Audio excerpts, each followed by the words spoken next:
Cause I'm on another level. I'm bringing things to life like I'm Geppetto, like I'm Geppetto, like I'm Geppetto, pedo, pedo, pedo. Pulling strings like Geppetto.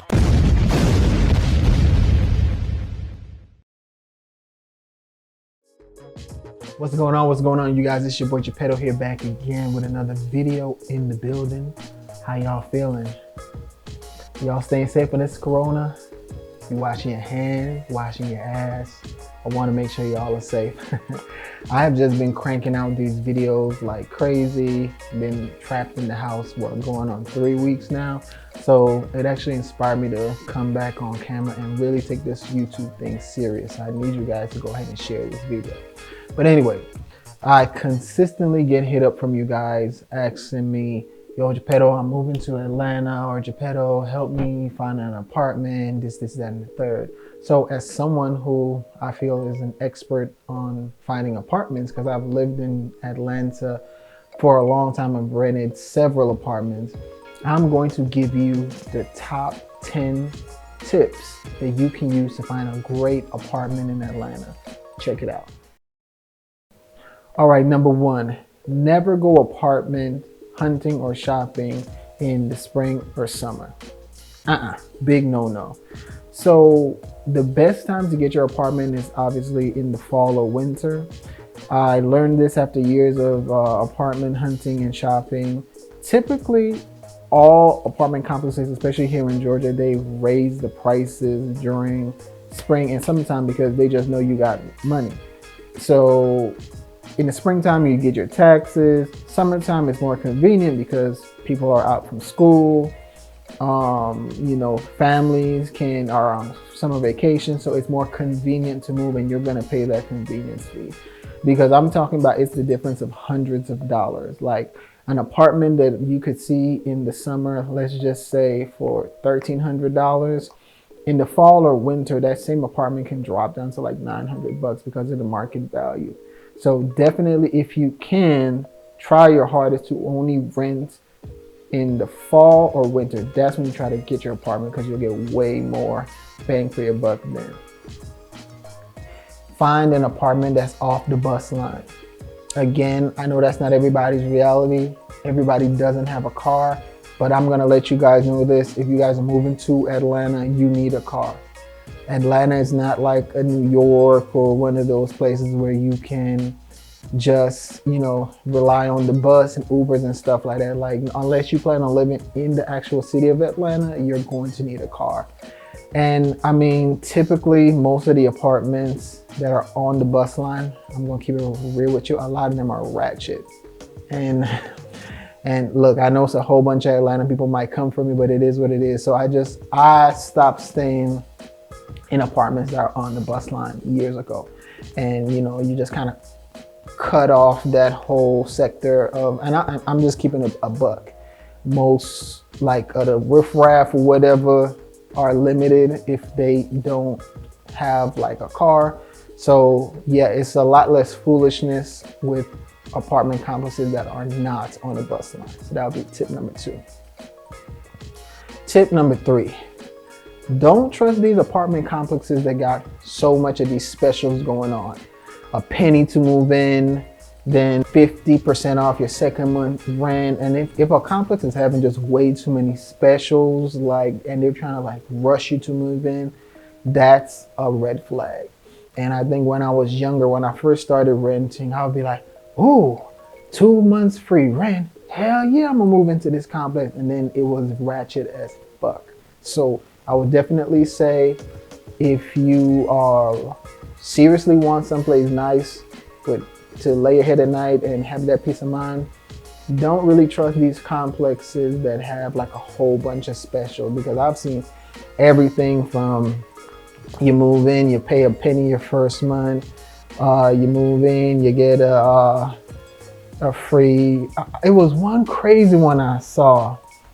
I think the craziest one is if you moved in, you got a tablet or whatever. But a lot of these, you got to understand, apartment complexes and with these leasing, it's commission based as well. So these leasing agents are going to tell you whatever they want to tell you to move your ass in, and they're not going to tell you, hey yo, low key, this apartment complex is ratchet, or, oh, hey, this isn't a really good area. They just want you to move in. So they're going to tell you everything you need to know so you can sign that paper, sign that contract, and pay that deposit to move in. So if you see a complex that has way too many specials going on, don't trust it. Next tip, try to get an apartment that's all electric. Now, a lot of complexes that are older tend to have, like, you gotta pay water, light, gas, this, that, and that's just a whole bunch of unnecessary bills. If you can help it, try to get a complex that's a bit newer, or they have all electric. Preferably if you could get a complex that has like water included, because all these complexes just have everybody's rules and regulations with water is different. I've been in complexes where water was included in the rent. I've been in complexes where they had a set rate for water, like you pay 30 bucks a month for water. I had a complex one time that the water bill was based off of usage. I had one complex where you had to go and get water on your own. Then I had another complex where it was this kind of shared water usage situation where your bill was based off of the previous tenant's bill from the year before. It was something crazy. But yeah, every complex issue with water and electricity is different. But if you can, try to find you a complex that's like kind of all inclusive. Like they come with water, it comes with electric. And if you can get water included, at least get an all electric unit and let it be like a set rate with water. You're gonna save a lot of money. Next tip, get a gated community. Find you a complex with a gated community. I never trusted moving into these apartment complexes that are just open, where anybody and their mama, their cousin Pookie, and their Uncle Jerome could just drive into the complex. It's for your safety. Get you a complex that has a gate with surveillance footage. Preferably if they have like an on-site officer or like a courtesy officer that's on the property. It's gonna make a difference, because man, sometimes these Atlanta boys, they don't be playing when it comes to running in your shit and, you know, robbing. Like, especially like Christmas season and stuff like that, there's so many robberies and carjacking, so you have to protect yourself. So I know no place is 100% safe, but definitely try your hardest to, you know, get your apartment complex where there's video surveillance and gated community, because it's not going to 100% protect you, but it'll put more deterrence in place for people who are trying to do bad. All right, my next suggestion is to just live further out. Don't get so caught up in Atlanta. While you live in Georgia, Georgia is huge. You have the city of Atlanta, and then you have Metro Atlanta, which is like all the surrounding cities around it. I personally have never been a fan of like renting in the heart of Atlanta, because it's just like, it's weird, because in the city of Atlanta, you have like these, in the difference of a street, it could go from super expensive, ritzy places to like the hood. So like just two streets over, you could be in like a real rough part of Atlanta. And then within a couple of streets back, you know, you could live in this luxurious building. So I didn't like that. When you live a little further out, 25, 30, 40 minutes out, you will get way more bang for your buck with a bigger apartment and a lot cheaper. So don't get caught up in moving to Atlanta. Be open-minded to living a little further out of the city of Georgia to get a lot more apartment for a lot less money. Okay, when you do find an apartment you like, don't get fully caught up with the glitz and glamour. Survey the area for a few days, especially at night.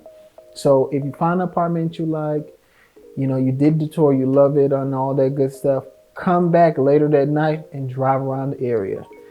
Nighttime is going to tell you everything you need to know. That's when you see if it's a whole bunch of kids, if it's a whole bunch of crazy activity going on. Really like monitor, you know, how, you know, if it's a lot of loud ruckus going on. I would say you see more of the true character of the property at night. So yeah, it might look good in the daytime, but the real test is at night. So before you sign your lease, come back later that night and just drive around the property at night to see what's going on. Next tip, talk to neighbors. When you go into the office and you're doing a tour, you could straight up just ask them, because they typically, well, I don't know how they do it in other states. When you are looking at property, they take your license. And sometimes you could just ask the leasing agent, like, hey, do you mind if I just walk around the property? And then they'll be like, sure, because they have your license, so it's not like you do anything crazy on the property. If you see anybody in the leasing office or just around the property, straight up go talk to them. Every apartment I go to, I'm like, hey, if I see somebody, I'm like, you live here? Yo, tell me what it is. Especially, this is for my black people. If I see another black person, because black people, we gonna keep it 1,000 with each other. I'm like, hey bro, hey sis, you live here, how is it?